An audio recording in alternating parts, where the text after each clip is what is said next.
August is looking to be one of the best months in Pokemon Go so far, and by the end of this video, you'll know everything this insane month has to offer, and I'll be going through which of all of the raids and max battles are most worth focusing on. So starting with the events for the month, first up we do have Adventure Week running from July 29th at 10 AM until the 3rd of August at 8 PM. This event will feature the release of Toadschool and Shiny Wiglet. During this event on the 2nd between 2 PM and 5 PM will be Fossil Research Day, which will feature 1 in 10 shiny rates for Amora and Tyrant from Research. On the 3rd between 2 PM and 5 PM local time will be the debut of Gigantamax Butterfree in its own max battle day. From the 3rd at 12 AM until the 6th at 11:59 PM local time will be the Sweet Swarm event, and this will feature boosted encounters and shiny rates for Combee and Swirlix. Following this from the 6th until the 12th will be the Cozy Companions event. On the 9th will be a Hatch Day, but we don't know the featured Pokemon at the time of this recording. On the 10th will be the 3rd part of the Ultra Unlock, the Origin Raid Day, which will probably feature Origin Dialga, Palkia or Giratina or a combination of them. From the 11th until the 17th will be the Delightful Days Team Go Rocket Takeover, and if it's like all of the others, this event will feature a brand new Shadow Legendary for Giovanni, hopefully Shadow Rayquaza, but more likely it's going to be the Shadow Lake Trio, Darkrai or Cresselia, because the last few we've had are Shadow Dialga, Palkia and Regigigas. This event will also feature increased Team Go Rocket presence and the ability to remove frustration from your Shadow Pokemon using a Charge TM. From the 15th until the 17th will be a Go Battle weekend to time with the Pokemon World Championships. August 16th to the 17th will be a Shadow Raid weekend. Maybe this is Shadow Kyogre or Groudon if we're lucky. Following this will be the Dark Skies event running from the 18th at 10 AM until the 23rd at 10 AM. This event will feature the return of every max Pokemon that has been released so far in Pokemon Go, and we will also see the return of Crown Zacian and Zamazenta. So if you didn't get enough energy, or if you're still looking to get a high IV one or a shiny, then this will be your chance. And it will lead to a free encounter with Eternatus. Running straight after this event on the 23rd and 24th from 10 AM to 6 PM will be the Go Fest Max Finale event. This event will see the return of every Gigantamax Pokemon that has been released so far, and you will get to battle Eternamax Eternatus in max battles. Do note though, you won't get an encounter with Eternatus from winning these battles. Instead, you will receive candy in Candy XL that you can use to power up the Eternatus you get from the Go Pass. Do bear in mind it will take a lot more candy in Candy XL to power up Eternatus than the average Pokemon, and there'll be no remote raid limit for this event. And I will have videos up on the channel that go through in particular how these events work, because they are a little bit more complex than the average event. Following this event will be the Sun-Kissed Shores event running from the 25th of August until the 31st. During this time on the 30th between 2 PM and 5 PM local time will be Rookidee Community Day. And last for the month will be a Mega Raid Day on the 31st. Hopefully this is something like Mega Metagross, but we'll have to wait and see for that. Now along with these events we do also have new Spotlight hours that take place every Tuesday at 6 PM. On the 5th of August will be Swirlix with 2 times Catch Stardust. On the 12th will be Plusle and Minun with 2 times Catch XP.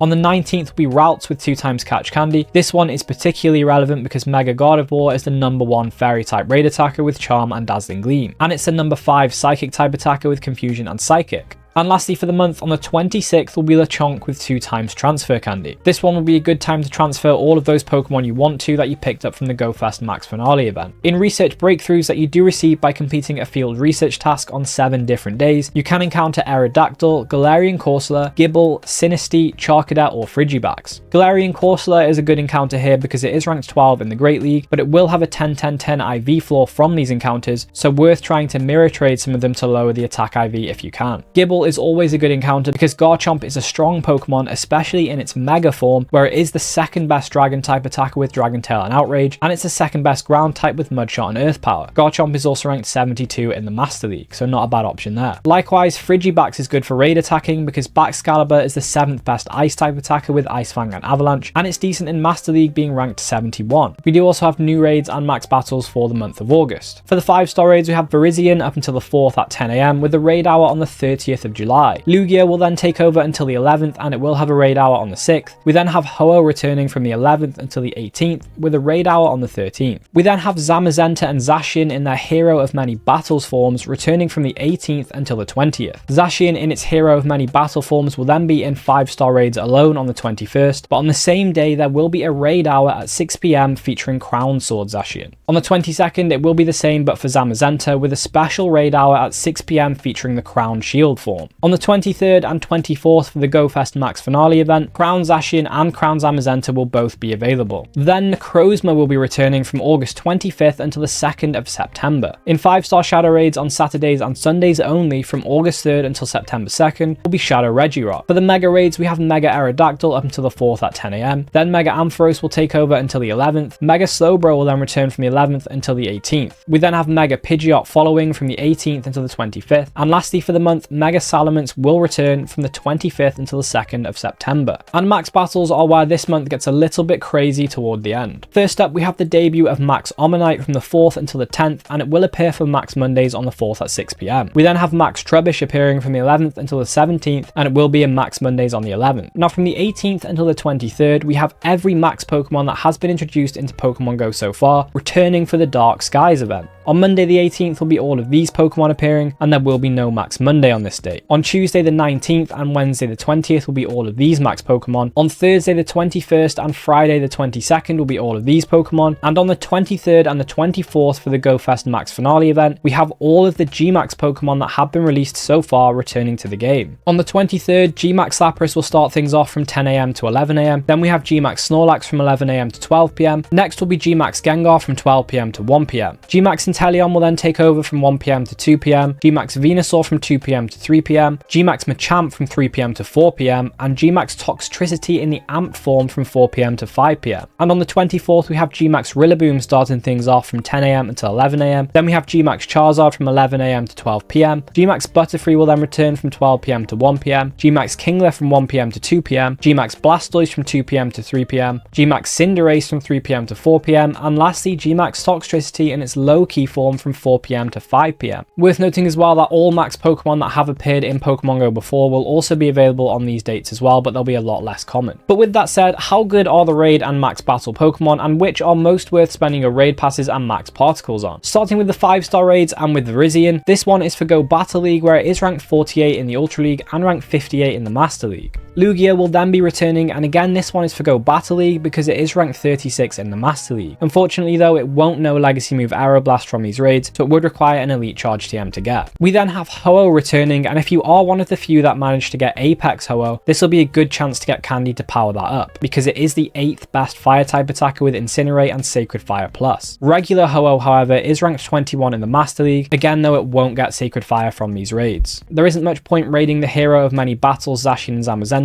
You may as well just wait and spend the passes on the Crown forms. Crown Zacian is the #1 Steel type attacker with Metal Claw and Behemoth Blade, and it's the 2nd best Fairy type attacker with Metal Claw and Play Rough. It's also the best Steel type attacker for Max Battles, and it's pretty tanky as well, especially with it only having 2 weaknesses. Not only that, but it is ranked 2nd best in the Master League as well. And for Crown Zamazenta, it's the 2nd best Steel type attacker with Metal Claw and Behemoth Bash. This Pokemon is also a very strong tank for Max Battles, and it has the special ability of being able to start with a Max Guard Shield if you have unlocked Max Guard rank 1 on it. In the Master League, this Pokemon is currently ranked 1. We then also have Necrozma returning, and despite not being able to get any fusion energy from these raids, it is a good raid to do if you're hunting the shiny or if you're looking for a hundo. Because remember, the fusions do take on the IVs and the shiny status of the Necrozma, not the Lunala or Solgaleo. And for the fusions, Duskmane Necrozma is the 3rd best Steel type attacker with Metal Claw and Sunsteel Strike, and it's ranked 18 in the Master League. For the Dawnwings form, it's the best overall Ghost type attacker with Psycho Cut and Moongeist Beam, and it's ranked 5 in the Master League. Overall though, out of all these Pokemon available in August, I would recommend raiding Crown Zacian and Zamazenta because they are the most useful out of all of these. Necrozma could also be worth it, but if you do want the energy, you may as well just wait for the fusion raids to return. For Mega Raids, Mega Aerodactyl is the 5th best Rock type attacker with Rock Throw and Rock Slide, but only really worth it if you haven't got access to Mega Tyranitar or Mega Diancie. Similarly, Mega Ampharos is the 10th best Electric type attacker with Volt Switch and Zap Cannon, but only really worth raiding if you don't have access to Mega Manectric. But the niche Dragon Electric typing might be useful when you need to boost both of these types at the same time. For Mega Pidgeot, it's the 8th best Flying type with Gust and Brave Bird, so it's not as good as Mega Salamence or Rayquaza as a Flying type attacker, but it does boost both normal and Flying types at the same time, and they are both very common types. Mega Salamence will only really be worth picking up if you don't have access to Mega Rayquaza. It's the 3rd best Flying type attacker with Dragon Tail and Fly, and it's the 4th best Dragon type attacker with Dragon Tail and Draco Meteor. For the 5-star Shadow Raids, Shadow Regirock has some relevance in the Ultra League where it's ranked 76. And with all of the Max and G-Max Pokemon returning towards the end of the month, I'm just going to pick out some of the best targets. So starting with G-Max Pokemon, because they are generally going to be the priority. G-Max Lapras is currently the best ice type attacker, and it is a strong healer, so it could be an option, but I wouldn't really prioritize it over the others. G-Max Snorlax can be used as a tank, but generally it's not a high priority. G-Max Gengar is definitely one of the best G-Max Pokemon to focus on. It is the best ghost type attacker for max battles, and it has a very low chance of being outclassed in the future, so it is a pretty safe investment. It's such a high damaging Pokemon that it is often included as counters for Pokemon that it can only do neutral damage to. Also, it hasn't returned since Halloween, and it's also the first time you can raid this remotely. Out of all of the water G-Max Pokemon currently available, I would recommend prioritizing G-Max Inteleon, and G-Max Blastoise is a decent tank however, but you could just use Max Blastoise for that if you have to prioritize. Out of the grass types, G-Max Rillaboom is the one to prioritize because it's the best grass type attacker for max battles. Similar to this, G-Max Cinderace is the best fire type, so it is the one to prioritize for meta relevance, but G-Max Charizard is a close second, so it's definitely worth it as well. G-Max Machamp is a great target as well because it is the best fighting type for max battles. It will only really face competition from Max Pheromosa in the future if it does come to the game. G-Max Toxtricity is another one well worth picking up because it is the best electric type for max battles, and it will only be outclassed by Max Xurkitree in the future. G-Max Butterfree will be the best bug type attacker we have so far, but most of the time other counters of different types are going to be used as counters over this one. And Eternamax Eternatus will be the main boss for the Go Fest finale event, but you won't get an encounter with Eternatus from these battles. As I mentioned before, you will get one encounter from the Go Pass, and instead of an encounter when you beat Eternamax Eternatus battles, you will get candy to power up the Eternatus you've got. But are these battles worth doing to get this candy? Well, Eternatus with Dragon Tail and Dynamax Cannon will most likely be up there with the best damage dealers in the game, and as a dragon type raid attacker it will be up there with the likes of Mega Rayquaza, and as a poison type attacker with Poison Jab and Sludge Bomb it will be the best. So overall this is a really great Pokemon to invest in, although it will take a lot more candy and Candy XL to power this Pokemon up than the average Pokemon. And not confirmed by Scopely, but it has been data mined that Dynamax Cannon will have an adventure effect that will boost the rank of max moves. So this does sound really strong, but it is subject to change. Now briefly for the max Pokemon, Max Squirtle could be an option for Max Blastoise tank if you haven't got the G-Max form. Max Beldum is a great one to pick up because Max Metagross is a great all-rounder that is worth it if you don't have access to Crown Zamazenta or Zacian. Mega Latios will be a great dragon type attacker for Eternamax Eternatus battles, so that one could be worth getting. Max Sobble is a good budget water type attacker if you don't have anything better. Max Drillbur is one of the best max Pokemon in the game at the moment. It's the best ground type attacker so far. It's a strong tank because of its resistant typing and access to 0.5 second animation fast attacks, and it is a decent max spirit user with its high HP. And possibly one of the best Pokemon to go after is Max Chansey, because Max Blissey is one of, if not the best tanks in the game. It's often the better choice for a tank, even if it doesn't resist the attacks. This Pokemon also has a 0.5 second animation fast attack for charging the max meter quick, and its super high HP stat mean it is the best healer in the game. And Max Darumaka is a decent budget fire type attacker if you don't have anything better. This month is also a good time to do the evolution requirements for Kubfu into Rapid Strike Urshifu. For this you need to make Kubfu your buddy and then defeat 30 water types in max battles or in raids. And for max battles we have Squirtle, Krabby, Sobble, Omanyte, Kabuto, Suicune, Wailmer, G-Max Lapras, G-Max Kingler, G-Max Blastoise, and G-Max Inteleon all available. And for Bishop's evolution into King Gambit, you do need to make Bishop your buddy and defeat 15 Steel or Dark types in raids only. So if you are looking to do this evolution, it's worth having Bishop as your buddy when taking on the Crown Zacian and Zamazenta battles. Now if you did enjoy this video, then check out one of these videos on the screen now, and I'll catch you in the next one.